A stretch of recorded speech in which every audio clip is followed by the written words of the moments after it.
Hi, how are you today? And welcome back to Ask Mike.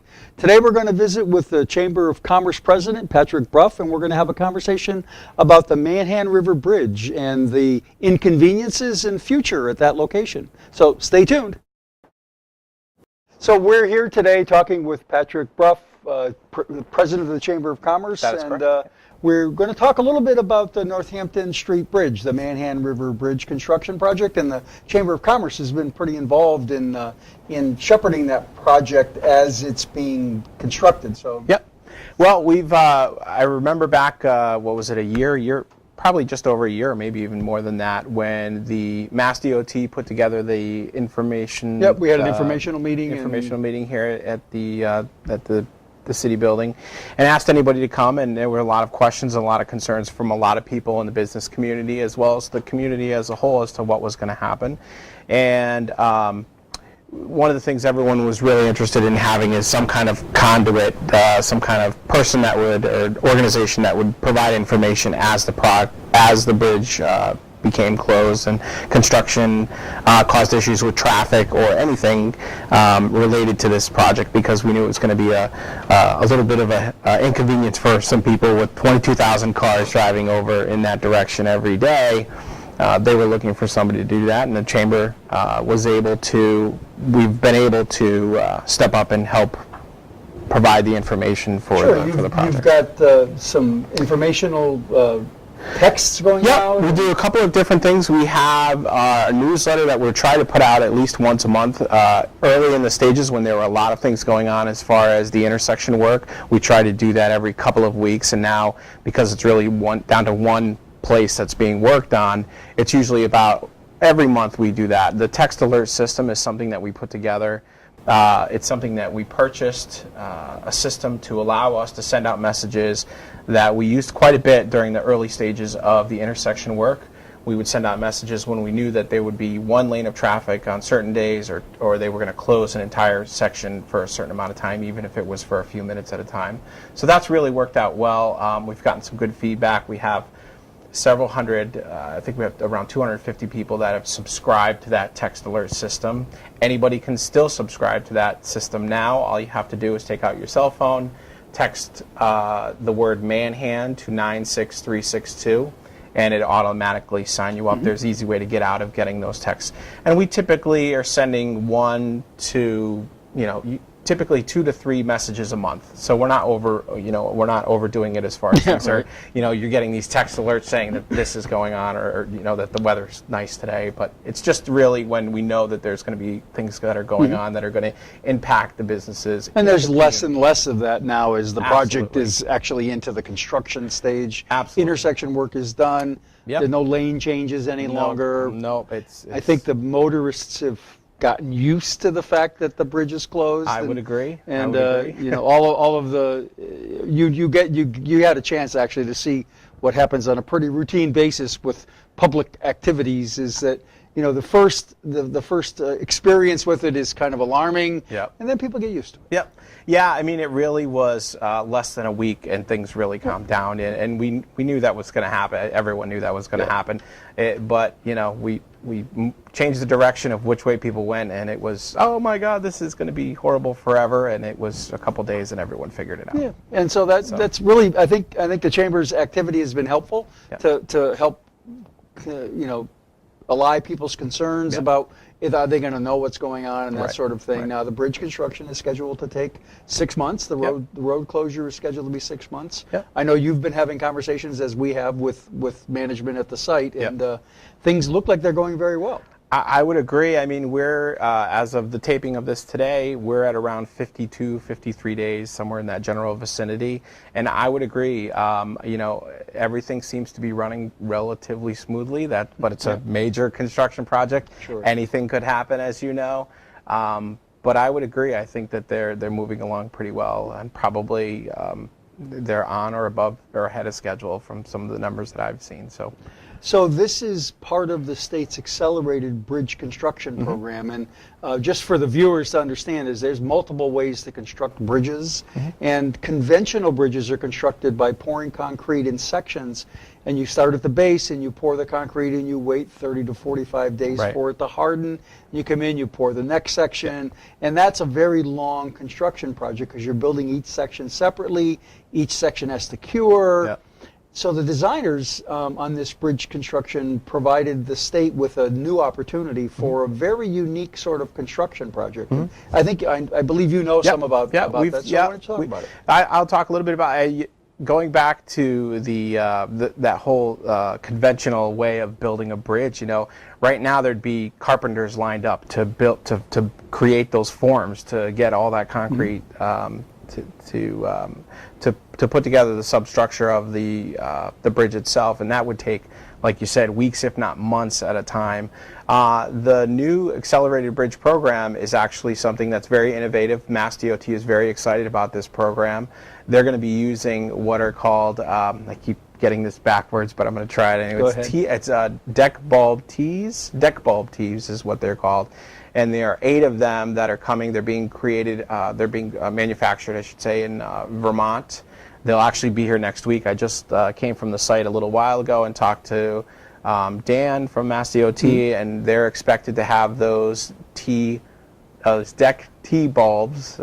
Boy, I still think I messed it up. But the beams that are coming. So we have an illustration that the viewers Yeah. can see, and what these are 8 pre-stressed, pre-constructed concrete beams. And they're 100 feet long. Big full span of the river. Yep.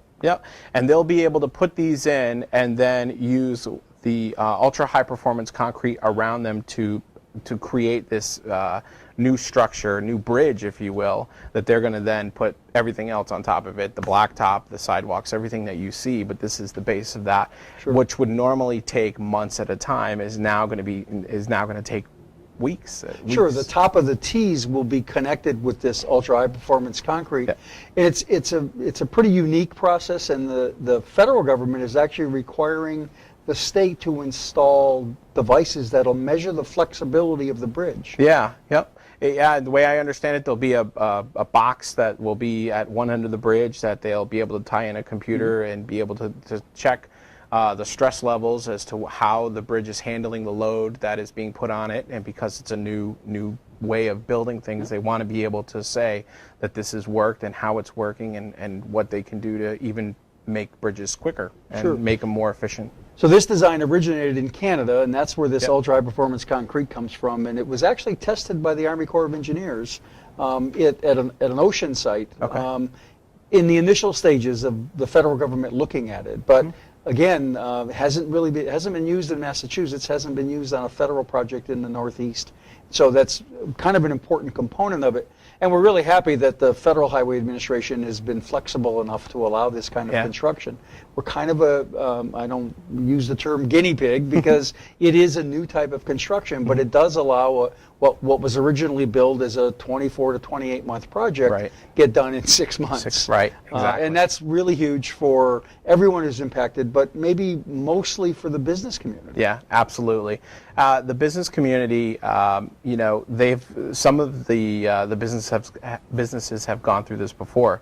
I think it was in the late 80s, maybe early 80s. There was some work done on the bridge itself before, which so the big businesses, the McDonald's, the Burger King, and things like that, they've seen this, and these are pretty large corporations that are used to having that flow of traffic. You decide as you're driving out of town or driving through town, I need a quick burger or something like that. They're going to stop and you're going to get that impulse buy, if you will. And they saw the impact of this, the last time the bridge was worked on, and that impact is here again today, and they're hoping that this goes, as quickly as possible. Sure.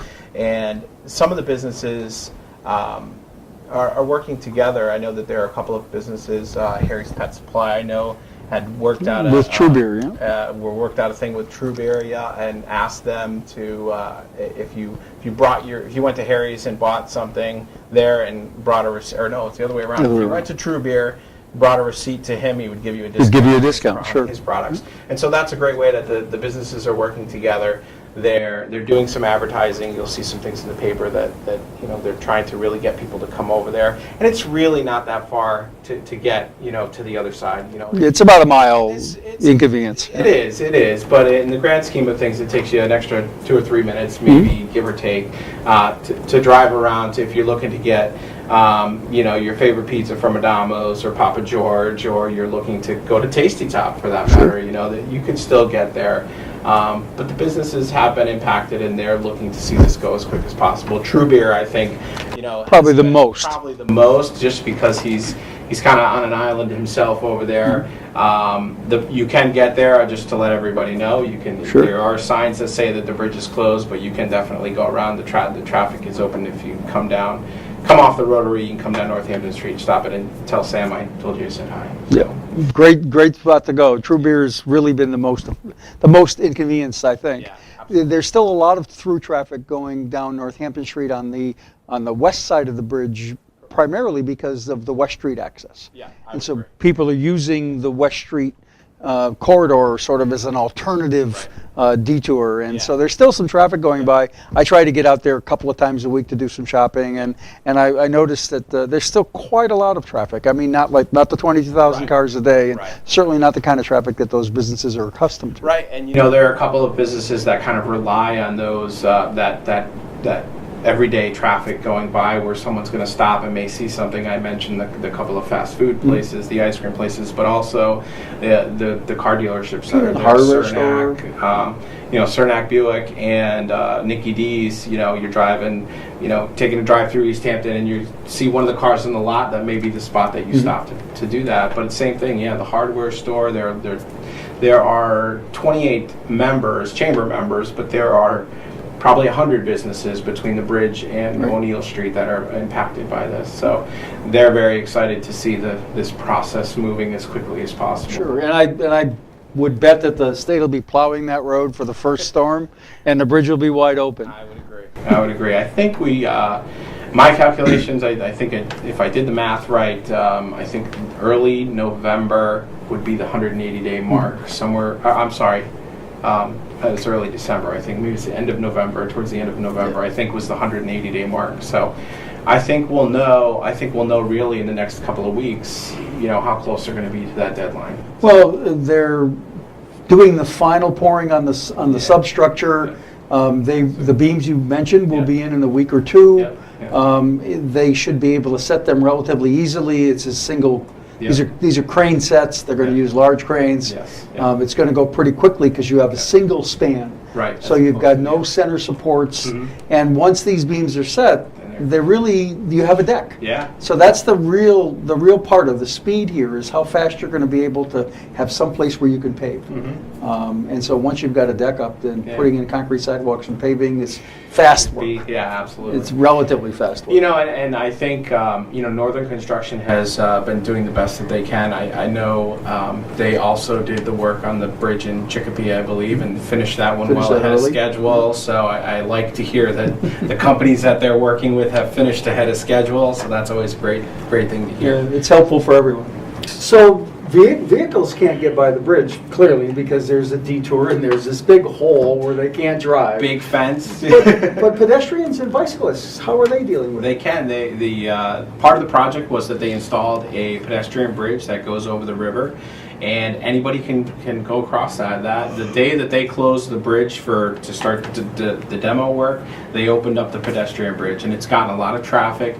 Anybody on bike, skateboard, or as long as you're not in a motor vehicle. As long as you're not in a motor vehicle, you can get through it. And it's also, as we were talking a little bit before, it's a great place to watch what's going on. If you maybe have the kids and you want to come down and see the big trucks, the cranes moving the it's actually an exciting little spot. It is kind of a neat spot. So you can come down there anytime. But the pedestrian bridge is a great way, for people that are on either side to get to whichever way they want. If you're going out for a run, if that's part of your normal run, you can still go through there. So that's great. Yeah, and that really was a requirement of the state regulations about the length of the detour, and so the state limits the kind of a detour you can have if you're on foot or on bicycle. Okay. They don't have a particular limit if it's a vehicular car detour, but they do require these kinds of pedestrian passageways if the detour is what they believe is excessively Yeah. long, and I think over a mile is a long detour for a walker. Yeah, that might be a little bit. I know it is for me. So. Agreed. So the project is going as expected, as advertised by Mass DOT and the contractor. The motorists have settled into a routine that seems to be working. The businesses are still open. I make that clear in just about all of the updates that I do as far as our newsletter. The businesses are still open on either side of the bridge. They all want you to come down and visit them. So the traffic signals at O'Neill Street and at West Street are permanent. Correct. The West Street signal is working even though there's not really through traffic there, so that pedestrians can cross. That's true. And Several requests to put those lights on flashing, but doing that would defeat the pedestrian crossing, and we really do need to allow for safe passage of the people on foot. I would agree. And you know, as they get closer to finishing up the bridge, the other piece that they will finish, the intersection, is the intersection on West Street, which is really just the blacktop that has to be done, and they want to do that so that it all blends into the new bridge. So that will be something that you'll see over the next, I think they said towards the end of August was the date that they might start doing a little bit more work on that intersection. But yeah, it's really moving along. It is, and the paving project will likely be one large paving project, so they don't have seams in the roads. That was their goal. Yep. And so hopefully, when that happens, you can rest assured that it's only a few weeks away from opening the road again. Absolutely. It's been exciting. But Patrick, thank you for joining us today. Thank you very much, Mr. And thanks for the service to the community by giving some updates about the bridge and making sure that people are aware. Thank you very much. I Appreciate it. your time. Thank you. Take care. Thank you.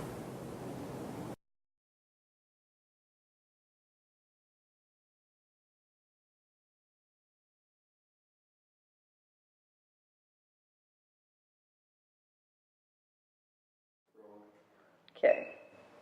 So we're on the first floor as we enter the hallway, and there's a very large hall here with lots of coat hangers, as you'll be able to see, where the kids traditionally would hang their winter garments. The first floor is laid out with 4 classrooms. There are 2 classrooms either side of the main hall, and then 2 in the rear of the building. There's been a lot of changes to the building over time, but it's served its purposes, and it's got some really nice interior details. It'd be a good building to try and save. There'd be a lot of work involved in rehabilitating this building, but it's got some interesting features. There's some built-in cabinetry, and as you can see, there's a suspended ceiling. So that great metal ceiling that we saw in the hallway as we walked in is replicated in every room in the building. The rooms are spacious, they're interconnected, the existing walls are interconnected, but the existing walls are not structural. And so where there are structural walls, one would have to be careful, but where there are simply partitions to make the building more useful for the classroom purposes could be opened up. A lot of detail in the panels between the classroom ends of the building that were put here more than likely to be able to manage the airflow in the building, and so that all the cold air wouldn't rush into all of the rooms and throughout the building. But it's really very, very nice construction. It's good looking. The south stairs, and you can see the landing's a bit short here. Building was subdivided at a time, constructed actually at a time that the height and size requirements that we have today don't apply. And the second floor is laid out very much similar to the first floor, with the exception of that hallway that we saw when we first came in the building is actually a space. And the hallway upstairs, that space upstairs as a little office. It was a nurse's station during the period as a school. But you see coat racks again on either side. A lot of children at one time went to this school, and there's space for all of them. Not the kind of space we provide today, but the space that was available in the early 1900s. Classrooms on either side of the hallway, and you can see very spacious rooms, very, very bright. The windows still have the decorations from the last class that was here, and we'll comment that they're relatively modern windows. They're replacement windows, they're not the original windows in the building. They are thermal, but they're old technology thermal, not as good as the new ones. The building had been used by the school department for a skills program for high school age students, and this is one of the rooms that was set up for that purpose. As you can see, it's a rather large, spacious room. It has the built-ins that we saw in every other room. Clearly accesses 1, 2, 3, there's 4 doors, 5 doors on this room. And so it's really very interconnected to the rest of the property. But mostly it's got a lot of potential. And so this attic space really clearly is available for what could be another floor. You can see that there's a lot of bracing. We have to work around that. But there's plenty of ceiling height where you could easily put a 3rd floor on the building with full 8-foot ceilings. Like all we could think of is what the possible reuse ideas could be for this structure. And it's got a lot of potential. Whether the market can support a good reuse down here, that'll remain to be seen, but I think it will. That window is plugged off in the rear, but really nice design, a nice feature, especially for the end of the building that, that section the roof section isn't going to have a lot of opportunity for windows unless there are dormers installed. But there are 2 windows, one on either the west and the east end that can be salvaged pretty easily. And that was our tour of the attic. So we're filming this in late July, and City Council has been requested to provide direction on how we're going to dispose of Parsons Street School. And so the property is about 2 acres. It has frontage on both Parsons and Lincoln. And it also has access from Cove Road, which is a small street that doesn't have any residences on it, that's on the the western side of the property. And so we're looking for folks to give the City Council input. What are your ideas? What do you think we should do with the building when we sell it? We are going to sell it, but we have a right to sell it for certain purposes if we want to limit it in any way, and the City Council is the authority for that. So keep an eye out in the paper. Take a look on Channel 5 for whatever the next meeting is, and show up for the City Council's property subcommittee meetings and for the City Council meetings. Well, thanks for joining us today. I hope you enjoyed this segment. And remember that any questions you might have, any ideas you might have for the program, we're always listening. Please email me at miket@easthampton.org. Thanks, and have a great day.